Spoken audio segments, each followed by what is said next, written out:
Good morning, good afternoon, or good evening, depending on which part of the globe you're joining from. Today is the CBDC Broadcast, and today we're going to have Sharmyn Powell from the Eastern Caribbean Central Bank. We're going to start in about 1 or 2 minutes. We're going to let people join. Thank you for being with us. Okay, I think we have a good number of participants right now, so let's start. Once again, welcome to the CBDC Broadcast. First, I'm going to give you a little bit of information about today's agenda. So we're going to start with a little housekeeping. Then we're going to start our conversation with Sharmyn Powell, who is the chairperson from Eastern Caribbean Central Bank, Fintech Working Group, and Chief Risk Officer at the Eastern Caribbean Central Bank. And at the end, we're going to have as usual, 10-15 minutes for question and answers. Please do not forget to send your questions and comments in the corresponding Q&A facility or widget that we have on Zoom, because that's the way we're going to check those questions and to include them in the Q&A section.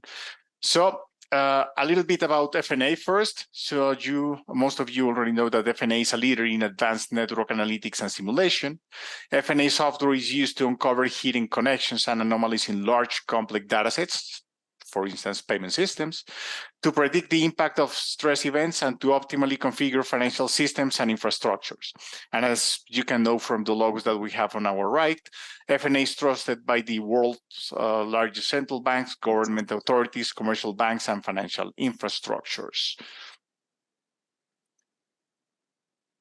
Today, and perhaps some of you noticed that our co-speaker, Carmel Cadet from Mtech, is missing today. She apologizes, and she was unable to join us today. We have Sharmyn Powell, as I mentioned. She's the chairperson from the Eastern Caribbean Central Bank and its Chief Risk Officer. Sharmyn has been employed at the Eastern Caribbean Central Bank for over 25 years and currently holds the position of Chief Risk Officer. And she leads the Office of Corporate Strategy and Risk Management with responsibility for enterprise risk management, compliance, strategic plan development, and monitoring and business continuity management. And she is one of the persons that, from what I have read and what I have discussed with many people in the Caribbean, she's the person to go to about Dcash. So this is going to be a very interesting conversation that we're going to have in general about retail CBDCs and a little bit in particular about retail CBDCs in the Caribbean and obviously in the Eastern Caribbean region. So Sharmyn, thank you for joining us today. Thank you. It was a pleasure to be here today as well. So Sharmyn, before starting, you're from a central bank. I guess that you have to make the usual disclaimer. If you want to say anything at the beginning, let's. Yes, that the views expressed here are not necessarily those of the central bank. Even though some of the information relates to the work I do here, the views are my views, not necessarily central bank's views. Great. So, without further ado, let's start. So first question, let's try to break the ice a little bit. Can you tell us a little bit about what is your current role in the digital currencies realm? So currently, I'm the chairperson of the Fintech Working Group. Now, that group was put together by the bank when we made the decision to explore a central bank digital currency. So back in 2017 was when we first actually started thinking about it and started, wrapping our heads around what exactly we were going to do, how we were going to approach it. And so I head that group. We have a number of persons that are involved in the project, but I basically lead the overall charge of it in terms of oversight, giving direction, giving advice, etc. Thank you, Sharmyn. That's a good introduction. So let's start with Dcash. That's as I mentioned, that Carmel was not able to join has some advantages that we can focus a little bit on Dcash. So that was good. That was not intended, but it's good. So first question about Dcash. What is the main motivation for rolling out Dcash? Well, there are two key areas that we're looking at. Firstly, the whole issue of payment system improvements. So what we did as we embarked on this project, we would have consulted across various stakeholders in terms of what are your concerns, what are the frictions you have, and we recognize that particularly in the consumer aspect of it, they had frictions in terms of payment system frictions, the cost of doing transactions, the speed at which transactions were in fact being settled. Those are two of the key issues that they had. So a number of persons were, as it were, prevented from using financial services because of the cost. And then in some instances, transferring funds, even within country or across the currency union, it took days sometimes. So access to funds was an issue in terms of the transfer time. And so those are particular frictions that we had in terms of persons using financial services. And then from a merchant perspective as well, particularly for card transactions, the fees of the merchant fees are relatively high. And so we felt that that was another friction we needed to try and address. So basically what we wanted to do is provide a solution, an alternative solution for persons who want to engage, particularly in digital transactions, because we recognize that digital transactions are becoming more and more prevalent when it needed to be a more efficient way to transact. And then there's the whole objective of financial inclusion, where a number of persons may not have bank accounts for a number of reasons, whether it is they don't have the necessary paperwork to support the applications, or the maintenance fees of these accounts are too high, so it's not viable for them. And so we wanted to address the issue of financial inclusion. And ultimately, we have a objective of reducing the use of physical cash by 50%. Not necessarily all going to Dcash, but overall a reduction of 50% in the use of physical cash. We recently did a financial inclusion survey, which was actually launched on Monday of this week, which showed that a large volume of our transactions across the currency union are still done predominantly by cash. One of our member countries, up to 84% of the transactions are in cash. So we want to kind of, break that barrier. So we want to make sure that we're more efficient, because we know there's certain inefficiencies associated with cash transactions. So those are some of our key motivations behind going into Dcash. That's a very structured answer. Thank you very much, Sharmyn. So it will be system improvement, financial inclusion, and the reduction in the use of cash. Correct. I can see some intersection or some overlap with perhaps the case of the Bahamas, right? Because the Bahamas also similar objectives. And I think that you have like similar problems in the sense that the Bahamas is composed of many islands. Correct. By definition, the Eastern Central Caribbean. Yeah, we have eight countries. Eight different countries separated. Yes. So I think that's something in common with the Bahamas. So it's very interesting to see this. The third question is perhaps one of those that everyone is like expecting to hear. Can you give us an update about how the adoption of Dcash is going right now? Okay, so initially it was very, very slow. I think it had to do with the newness of it, because of course anything that is new, persons will not necessarily gravitate towards it. But also we launched Dcash during the pandemic, which was very difficult because you had restricted movements, you had lockdowns, etc. So a number of the outreach initiatives that we would have wanted to do, we couldn't, and a lot of the in terms of marketing as well. So that kind of hampered the uptake somewhat. What we've done now, and then back in 2022, last year, January, we had an outage of the Dcash network, which was due to a technical issue. And so basically what would have happened when we resumed operations in March, we basically had to kind of rebuild, almost a reset, kind of rebuilding that confidence and reintroducing, as it were, Dcash to the market. What we have done recently, though, to kind of ramp up, we've done a significant amount of work in terms of marketing. And what we have recognized, though, one of the lessons that we have learned is that your marketing has to be targeted. So it's not a one-size-fits-all. And it has to be twinned with public education. So persons first have to understand the product before you can actually sell it to them. So we've kind of twinned marketing with public education, and we've kind of targeted our marketing to different sectors, different audiences. So, you basically cater to what they need, what's it for them. So we are now seeing a slight increase in the uptake. It's still slow, it's still relatively low. But I think over time, particularly as more and more demand for digital products at a reasonable rate, reasonable cost. So I would say to date it's still relatively low, but we're seeing some improvements. And what we have been doing as well is taking feedback from the users as far as the experience is concerned. And that way, we are able to continually enhance the product as well to address some of the challenges they may still have, some of the frictions that are still being experienced, so that we can make sure we have an overall better product offering so we can attract even more persons. That's very interesting. I don't know if you've heard or read that at FNA we have like some we developed a model which we like to call the digital twin of the retail payment ecosystem. And when we run some exercises or some simulations about how a digital euro could be adopted in Spain, which is public information that we got from the European Central Bank, one of our conclusions is that if there is no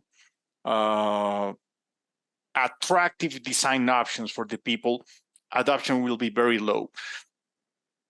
Taking into account what you just answered, do you think that there is something besides marketing? Because it's a very nice point, because marketing is always for a new product is something very, very important.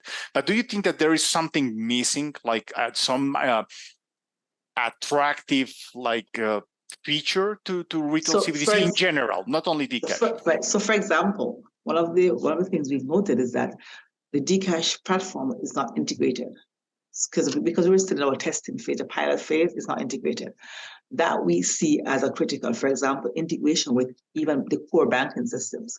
Because we have, based on our wallet design, you can either sign up through a financial institution or through an agency. And so persons who currently sign up for the registered based wallet through their financial institution, the process for actually funding their wallet and cashing in is still manual. You have to send an email and the bank, because it's not integrated. Now, we have noted that if that process was automated, where, for example, you can transfer funds to and from your digital wallet via your mobile banking or your internet banking, then that would be a significant plus, because then you wouldn't have to go through that manual process. So if you, as I can add friction, as it were. So that's one particular design, even in terms of the onboarding process, if we can automate that as well, because right now there's some manual intervention involved. And so, because once you have human intervention, you're going to have delays. And so we find, so ultimately, if you're offering a digital product, it has to be as efficient as possible, because that's what digital is about. So those little things we think are important. For example, the merchants as well. If you can integrate your Dcash solution with the point of sale, so you don't have to do a separate device, for example, to process the transaction, that helps as well. So those little things, they may seem simple, but just to improve the customer experience ultimately would help. One of the things that you mentioned, which is like this manual process of topping up the wallet, is something that, in fact, in this working paper that we published a couple of weeks ago about this how the digital twin of the retail payment ecosystem in Spain would adopt a retail CBDC, a digital euro. One of the features that we found out that was most interesting is something that in the European Central Bank they have called the reverse waterfall, which is if you're going to pay with your mobile wallet of digital euro and you're going to pay and you don't have enough funds, the wallet will interconnect or will connect automatically to your deposit account in a bank and withdraw the money. So if you don't have enough funds or Dcash in this case, it will deduct from your normal banking account and it will allow the transaction to go through. I think that's exactly what you're saying. All these like top up or these correct.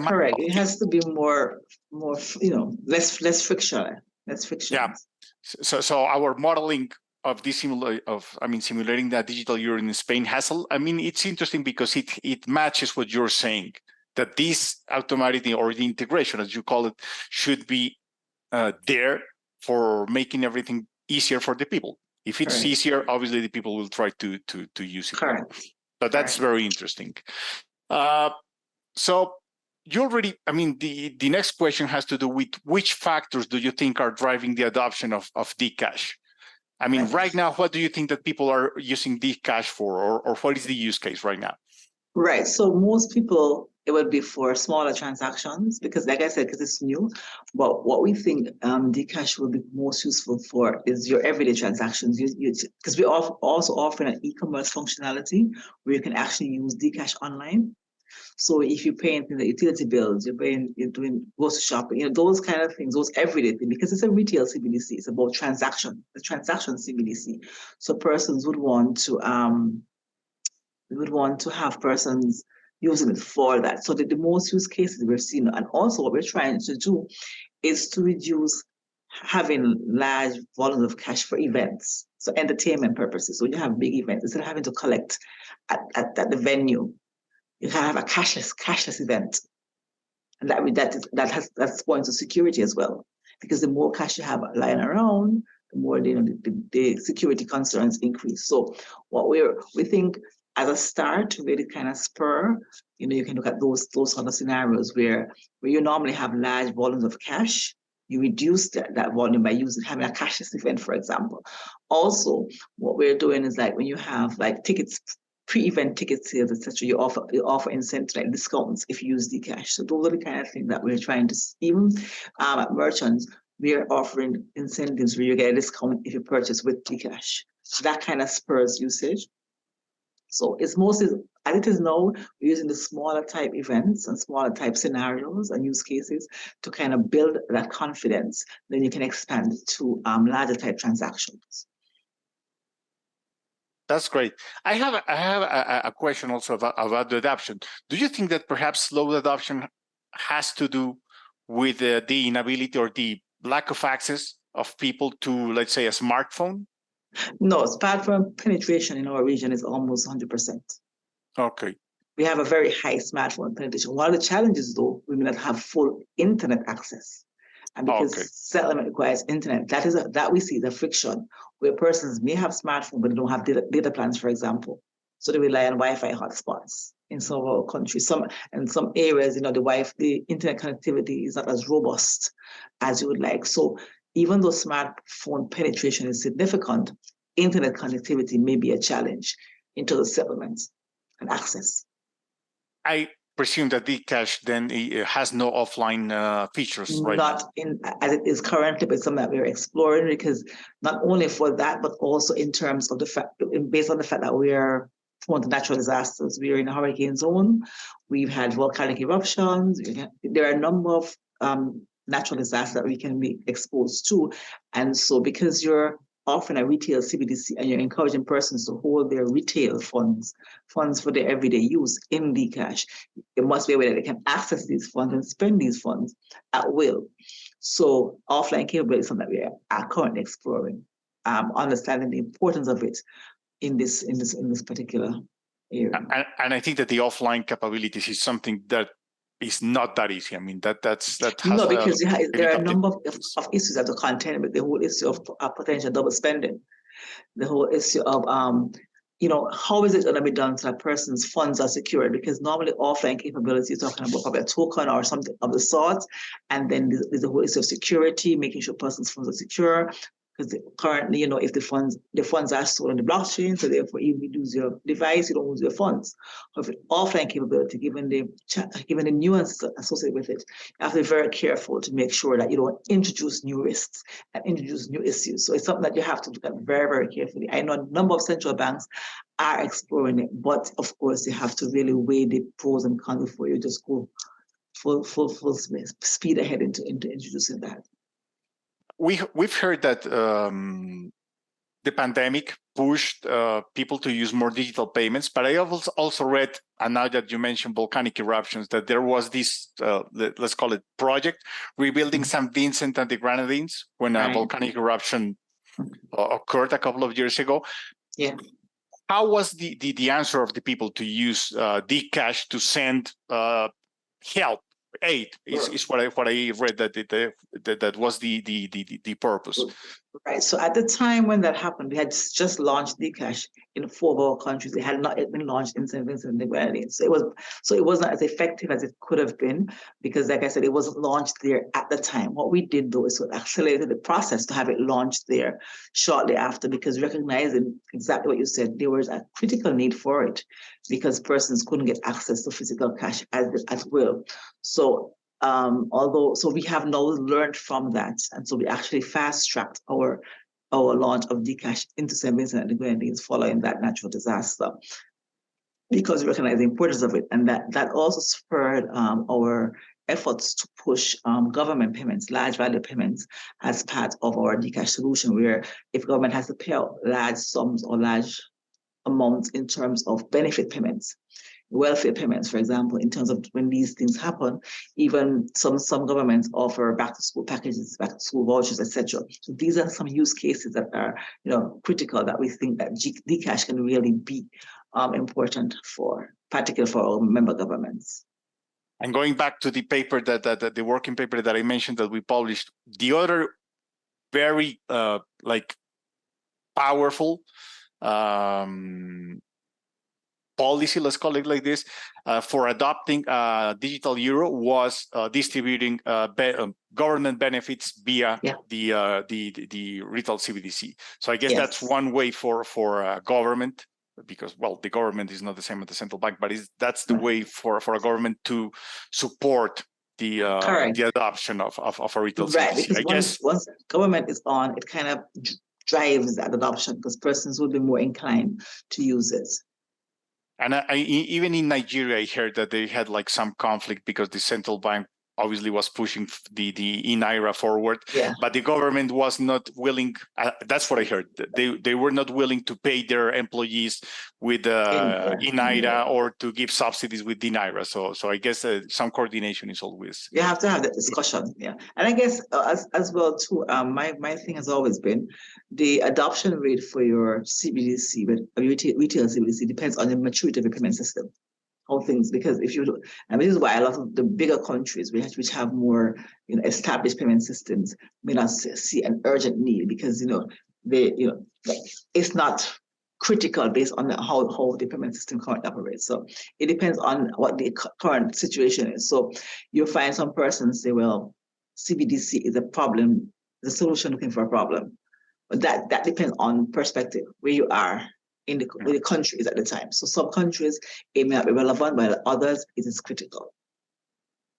Now we're going to depart a little bit from the Dcash conversation, and I'm going to try to have a more general conversation about digital currencies. So we have read a lot that the adoption of new digital monies, let's say cryptocurrencies, stablecoins, and retail CBDCs has been very limited. There are very different kind of animals. I mean, a retail CBDC and a stablecoin or a cryptocurrency, they're very similar, but none of them is getting the adoption that each group of stakeholders was willing. Why do you think that's happening? I think part of it has to do with, in terms of cryptocurrencies, I think a big part of it has to do with the volatility and all the different things that has happened. So, we've had different persons lose money, have a crash, etc. And persons are skeptical. There are some persons who are big risk takers, and they go into it full time. But I think it's about hearing conflicting stories, a person that level of uncertainty, I think. And then there's always that fear of data privacy, about who has my information, is my information, and that fear. So I think that data privacy fear is a big part of it. Part of it is a lack of understanding, appreciation, a full understanding of exactly what these things are. And then you have that the skepticism about, is it really work? Some people have a fear of digital stuff, generally fear of digital stuff, because it's like hacking. So we have all these different stories around. So persons are somewhat gun shy about what it is. And even though we've gone through great pains of explaining that the retail CBDC is completely different from a CBDC, it's not as volatile, it's not volatile, the volatility is not there, it's backed by a central bank. You hear digital currency and you think cryptocurrency. Everybody still automatically defaults to that. So I think there's a number of factors that have contributed to that thinking. I think that goes to the to one of the roles and of regulators and the central bank and the government, which is financial education at the end. Correct. Because correct. And if we you have been trying to do that. And that's what the next question was going somehow, which is what do you think, what is the role that you think that regulators and supervisors should have regarding digital currencies in general? I think that financial education role is critical, because if you leave it up to the players in the market, they will they slant them towards their advantage. They will make it look all rosy and nice, and it's to their advantage. Whereas the regulators have a more balanced view. So, for example, when Bitcoin was being introduced into our region, although we did not deter persons, we would have had to educate them as to the pros and cons of using Bitcoin, so that they can make an educated decision if they're going to invest. So I think the regulator has a responsibility as the custodian of the financial sector and responsibility for financial sector stability. You have a responsibility to make sure that persons are educated. They understand exactly the difference between the different digital currencies, the potential pitfalls, etc., and so they can make informed decisions, and and they would minimize the risk of significant losses. And that's what we've been trying to do. But I think more importantly, though, it's about how you educate. So you have to meet people where they are. So if you're speaking to a room of professionals, their level of financial literacy may be higher. So the discussion will be at a different vis-a-vis, for example, a group of farmers or a group of ordinary citizens who may not be as financially literate. So it's important that the messaging is it's sufficient, it's crafted in a manner that persons have a good understanding of what you're trying to communicate. And if I may, I would say that part of that financial education also has to be complemented, perhaps is the best word, by consumer protection. Correct. Yes, because go ahead, Chairman. They must have the confidence that what you're saying is actually what's happening. Exactly, because I think that most of the fears that people has, I mean, you have to clear those fears out by education, but also by telling them or to showing to them or to proving to them better that the regulation that there is active or that applies to commercial banks also would apply to the new forms of money, so Correct. that there is protection for them as well. So yes. which is true for retail CBDCs, perhaps at some point of time for stablecoins, but I'm not sure about cryptocurrency. Yeah, correct. So, correct. Yeah, and that's also a good point to make to the people. Those are the differences, and yes. those are points for you to consider when to use each one of those. Correct. So the next question has to do with what do you think are the digital currencies able to provide for innovation and for benefiting the public? There's a role for the digital currencies because, like I said, that ease of doing business is one of the key things. Because it's a digital platform, but I think for them to interoperate, that is where you get the biggest advantage. On their own, they may not be advantages on your own, but if you can interoperate, it's about having choices. You have a fairer reach. So, for example, for the Dcash, for example, is available all within the Eastern Caribbean Currency Union. However, if it interoperates with another platform that has a reach in the US, then the usability becomes more attractive because you can do more with it. So I think it allows for innovation because a lot of it widens your market. So if you're able to use a particular digital currency platform, say for payments or for even so then if you're offering a product, then you can reach a bigger audience. So it has an advantage.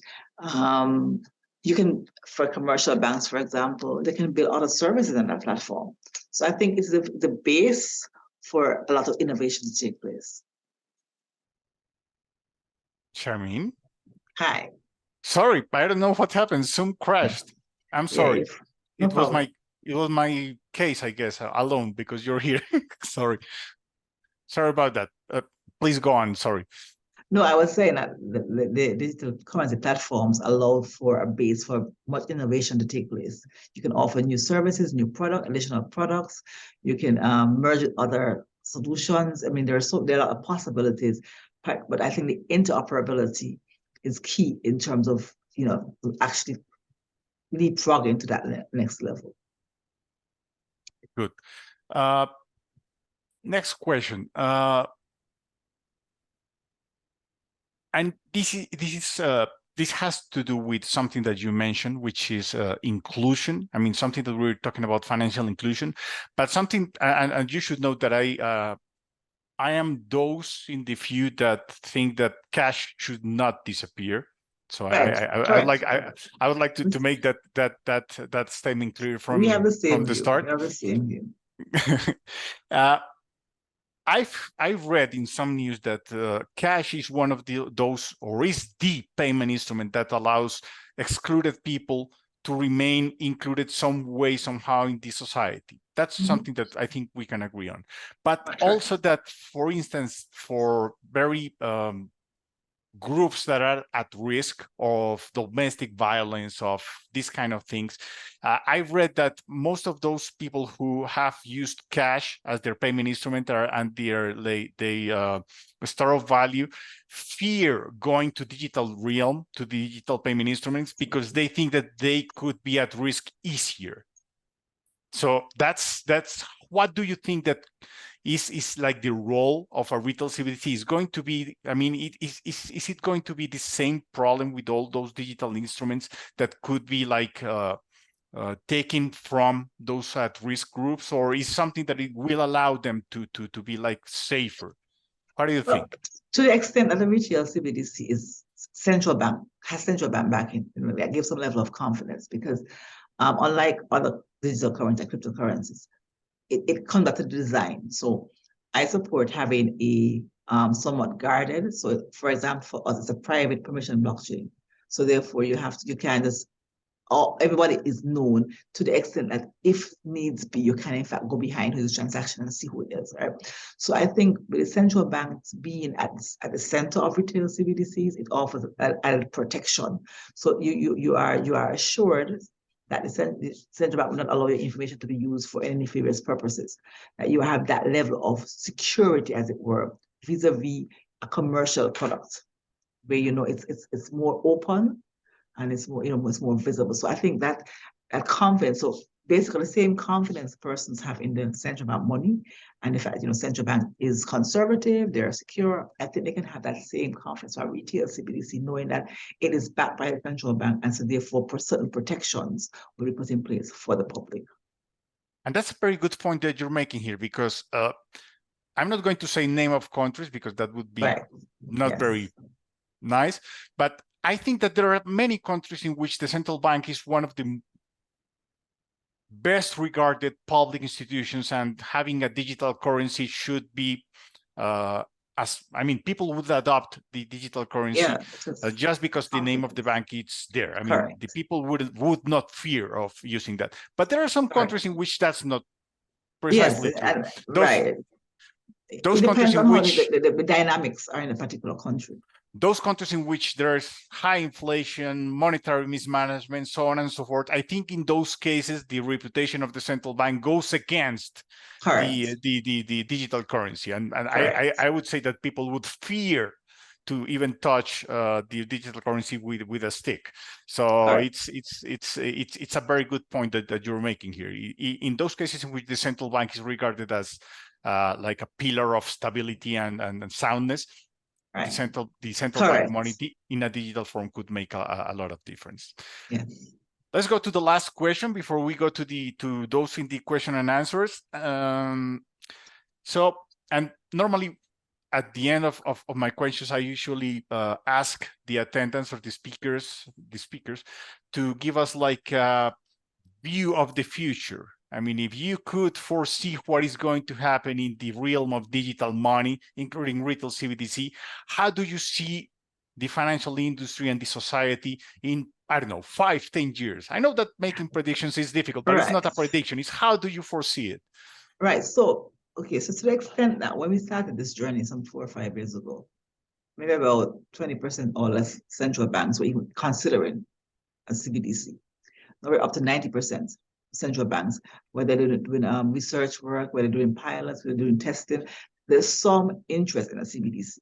So what we expect as it relates to CBDCs is that at some point in time, that they'll form the center of the underlying infrastructure for the payment system. Even so, you end up having cross-border CBDCs. You have central banks having that conversation, quote unquote, in CBDCs, right? Because I think ultimately it's more and more is becoming more critical, or the central banks are more seeing the value of having a CBDC. A lot of central banks are doing retail, some are doing wholesale, but I think ultimately, down the road, maybe 10 years on the road, we're going to see CBDCs having a major role in the payment system, whether it's cross-border. But what I think is important, though, is for the conversation to start now, because you need to ensure that as various central banks go about designing their CBDC, it must be designed in such a way that you can make an interconnection later on. Because it will be more difficult if each person just goes off on their own way. And I think that's why we're seeing more and more committees and more collaborative efforts across the central banking community to discuss this particular matter, the future of CBDC. Because if you, at this point in your design, incorporate those factors in terms of the ability to interact with other central banks, then when the time comes to do that, it will in fact be easier. Also making sure that the central bank platform, the CBDC platform, is agile, because technology changes every day. So you don't want to have to start from scratch every time. You must be able to adjust and adapt. But I think we're going to see CBDCs playing a major role, and we're going to see CBDCs interoperating with many other digital currencies, because the fintech companies have now become mainstream CBDC infrastructure providers. They have seen that CBDCs are becoming mainstream. So you find more and more fintech providers, software companies offering CBDC solutions and offer alongside other solutions. So I think you will see that interplay, and you will see, I suspect, now 10 years or so, you may have 5 or 6, maybe up to 10 major digital currencies, including CBDCs, that are at play. That's great, Sharmyn. Thank you very much for discussing the topics I had. Now for the question and answers, we'll have almost 20 minutes. I have to apologize because when my Zoom crashed, all the question and answers I had received, they were gone. But the good thing is that normally when I see one of those questions that I think is really interesting and it makes sense to have it in these Q&As, I just copy paste it, and I had pasted several. So I think we're going to have a very interesting 19 minutes left, Sharmyn. So I'm going to go through the first one that I had copy pasted, which is, would the Eastern Central Caribbean Bank consider using non-CBDC products that could be integrated with the CBDC platform to achieve some of their strategic goals? For instance, Pix has helped to revolutionize electronic payments in Brazil with something like that. What do you think? Is that feasible? Yes, we have recognized, and I think one of the challenges that we have, we were one of the early starters, so we had a lot of unknowns. Now we've gotten to this point, we have recognized that we can't do everything. And so certain aspects may be something we have to outsource or have to interoperate with another solution. So yes, it is a possibility that we can use non-CBDC products. So for example, this Dcash is EC-based, Eastern Caribbean currency. So so probably somebody wants to pay, say on Amazon, that may require interoperate with another platform that allows for those cross-currency transactions. So yes, we are open to that. We would consider that as part of our long-term solution. Okay, that's interesting. Now that you mentioned Amazon, and we're just several tens of people here, I have always wondered why Amazon doesn't think of something like a digital currency, take into account that almost everyone has a wallet, let's call it like this, in their Amazon account. So it would be very interesting view of money. That aside, let's go to the next one. How will you reduce counterfeiting and cybersecurity for offline payments? I mean, you already mentioned that you don't have offline payments, Right, so but I don't know if you have some. no, but those are two considerations that we have in terms, which is why we're that in that particular area we prefer to go slower rather than faster, because having that offline capability, we do know that those are two of the key pitfalls that they can be. So we don't have the answers right now as to how we would do it, but in terms of the design, those are the two of the key factors that we're keeping in mind, knowing that the double payments, the double spending or the counterfeiting is an issue, simply because it's offline as opposed to mainstream, and the whole issue of cybersecurity, cyber attacks, because that can then feed back into the main system. So we are considering that, but we don't have the answers at this point in time. Good. Next one is a very interesting one, and this is something that I always discuss when people talk about financial inclusion, informal sector, and digital currencies, which is most countries that are looking for a financial inclusion are those countries in which informal sectors are really huge, are really big. As the contribution of the informal economy is not going to drop suddenly, and the use of cash is not going to drop suddenly as well because of this informal economy, how do we see the potential of a digital currency or of a central bank digital currency to decrease the use of cash because of the informality of the economy? Well, okay, we do recognize that some transactions will always be done in cash because of the nature of what they use for. What we're trying to, and to some extent, we're hoping that a central bank digital currency can bring some of that into the financial system, because it's outside the financial system to a large extent. But what we're also hoping, though, is that persons will understand the benefits of it. So I think part of it too, persons normally associate the informal sector with some kind of nefarious activity, which is not necessarily the case. The informal sector may be legitimate businesses, but just outside of the financial system. What happens very often is because these industries are heavily cash dependent, they aren't able to expand as they will, because some of them require capital injection to expand. But because they're cash based, they don't have that. What we're trying to sell to them is that, listen, if you use a digital currency, then you can use the information there to do analysis and to have access to financing, because you have information you can present to a financial institution. So, the benefits is what we're trying to do. Yes, we understand why they're out there, but I think if you underscore the benefits of doing that without taking away your independence, as it were, I think that would help. But I think the notion persons have is that all informal business is nefarious, which is not true. It's just, the nature of it. One question about something similar, which is, have you seen a decline in the use of cash in the currency union? It's too early to tell because of the fact that we have not ramped up as we wish. So I would say we give ourselves another 6 months to a year to see that shift. But based on the response so far, we do expect that there will be a shift. That's interesting. Next question. There are 3 types of accounts for Dcash. One of them has a limit which is about $100,000. What is this limit for? The limit is how much you can actually transact. What we're trying, those limits were established so as not to have a flight from savings in the financial sector to Dcash. So we have to balance the use of digital cash with financial sector stability. So we don't want inadvertently persons move all their funds out of their savings, out of the deposit account into digital currency. So we established those limits to guard as a safeguard against that possibility.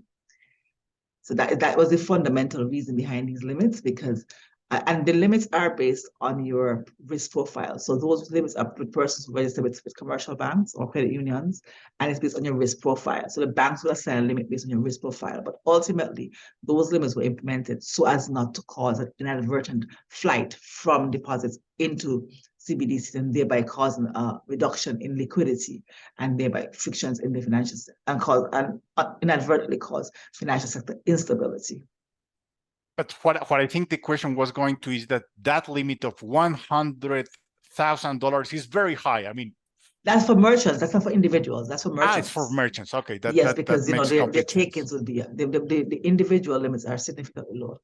Okay, now I understand. Yeah. Okay. And this is something similar to what we already had. And I'm going. I have one for the end for us to discuss. What actions is the Eastern Central Caribbean Bank doing, or what would you want other countries globally to do to emphasize the importance of inclusivity and financial education? What are I guess it's what is the central bank doing So we have several education? programs. We have our financial literacy thrust. We actually have a month. The month of October is designated Financial Literacy Month, where we actually do focus heavily during that month on financial education. Well, we have our podcasts. We have what we call ECCB Connects, which is a weekly program that we have various speakers on that speak about different aspects of financial literacy. And we hope to actually broaden that into having targeted discussions, targeted engagements, one-on-one engagements with the public on financial literacy. So, and the reason for these varied programs is because we have different audiences. So the audience that was signed up to set ECCB Connects will not be different to that goes to blog, etc. But we have launched various initiatives because we understand the importance of financial education, not only for our CBDC, but general financial management in day-to-day lives. So we have launched several programs. I think central banks generally play a critical role in educating the public because of the fact that other financial institutions may be doing it from their perspective, which is profit-driven, for example. So they may be speaking mostly on their products, etc. Whereas our financial education program is more based on general financial education, financial health, that sort of financial management. So I think central banks generally should find different ways. We have programs with children, break it down to their level. So I think central banks have a critical role to play as regulators and as responsibility for financial sector stability to make sure the public is properly educated on this particular area. Good. One question that we received after you mentioned that the central bank could do some analytics on the transactions. What kind of monitoring is the central bank planning to do with the transactions?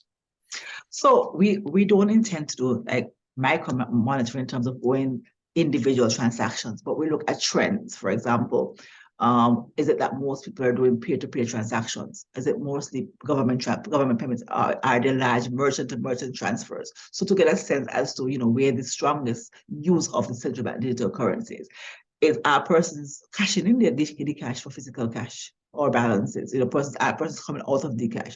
So our monitoring mainly is going to be in terms of the quantitative part of it, the types of transactions, so we can see, what sectors are more catching on to Dcash. And then qualitative, we intend to do surveys as well on customer experience. What is your experience using the product, and what enhancements do you think can make it a better product and make it more user-friendly, more useful, and you have better use cases? So that is the kind of monitoring we're going, not necessarily down to the nitty-gritty details. We just want it at a macro level in terms of understanding how it's being used and whether we are in fact meeting our objectives. And that's really a very nice answer. And that FNA stands for Financial Network Analytics. And I think, that one of the solutions that we have for the analysis of networks, and this is a network problem. I mean, the people using a new digital currency at the end is a network problem, or is a network thing at the end, because one of the things that you have to understand is how the people are using and reusing the digital currency, because it's not only about aggregated amounts of how many people have downloaded or how many people are using it, but how is it recirculating in the economy, within the economy. So and that's a network problem, and that's something that we have been working also on the monitoring side. For example, are there frictions in settlement time? Is settlement time too long? Then, because I meet the objective of timeliness. So those are the things that we have to look at. Good. We'll have the last two questions. The first one is, are you working, the Dcash is working with large merchants that have a presence on the islands like hotel providers? So we haven't reached the hotel, but we're using large merchants, particularly supermarket chains, the utility companies, because those are the ones who, who have large customer bases. But we will expand to hotels. One of the things that we have to look at, which we have not implemented as yet, is in terms of how do you get non-nationals to sign up for a Dcash wallet, because most of the hotels cater for tourist arrivals. So for that to be, in terms of, can you have a person coming into the island who can get a Dcash wallet while they're here to transact, and how do they fund that wallet? So that is something that we have to work on. But generally, outside of that, though, we are working with large supermarket chains, utility companies, etc., to kind of expand Dcash usage. If I go to visit one of the islands, will I be able to open the Dcash wallet? So like I said, currently it's not, that option is not available. We're working on that because we see it as a significant use case. Because even if we're able to facilitate, for example, you can sign up for a Dcash wallet before you get here, so that when you get here, you already have it. You can just, hit the ground running, as it were. So it's something that we're working on. Good. The last one, and you're going to answer, then I'm going to answer, because I'm going to use the host privileges. Why do you think cash should not disappear? Circulation of cash is costly. What do you think, Sharmyn?